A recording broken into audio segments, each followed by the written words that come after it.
No, that's not a surprise at all. Essentially, in the last year or so, there have been huge numbers of warnings in official Chinese sources, endorsed very much from the top level, about what's called historical nihilism. In other words, the idea that China should not think about the Communist Party's history as the way that historians in most countries would do, which is that it has its ups and its downs, it has its complexities, it has its nuances. Instead, it's seen very much as a kind of historical inevitability, really a kind of classic Marxist view that the party starts as this gathering of 13 young men in Shanghai a century ago in 1921, and somehow there's a sort of inexorable path to the top 100 years later. And that means that all of the issues such as, I mean, you've mentioned the Great Leap Forward, this terrible economic experiment that went horribly wrong and killed tens of millions of people in the 1950s.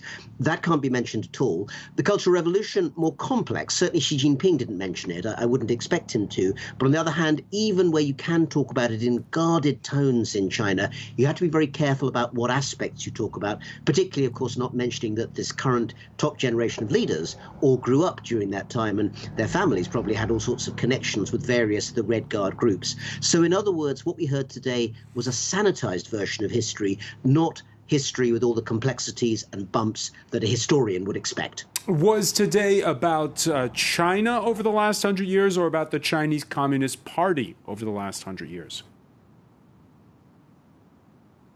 Today was very much about the party because it's the 100th anniversary of the founding of that particular party. And the story is really about the party as what you might call a vehicle of destiny. In other words, the idea that until the Chinese Communist Party came along, China, that wider entity, was being buffeted by a whole variety of different factors. You could bring up foreign imperialism, the Opium Wars of the mid-19th century when the British and the French essentially forced the doors of China open. You could mention the mid-20th century when in World War II, Japan invaded China. Of course, China eventually fought back, but nonetheless, this was a time when China was vulnerable to the outside world. So in that sense, the party is being portrayed as the final vehicle of destiny that allowed China to stand up for itself.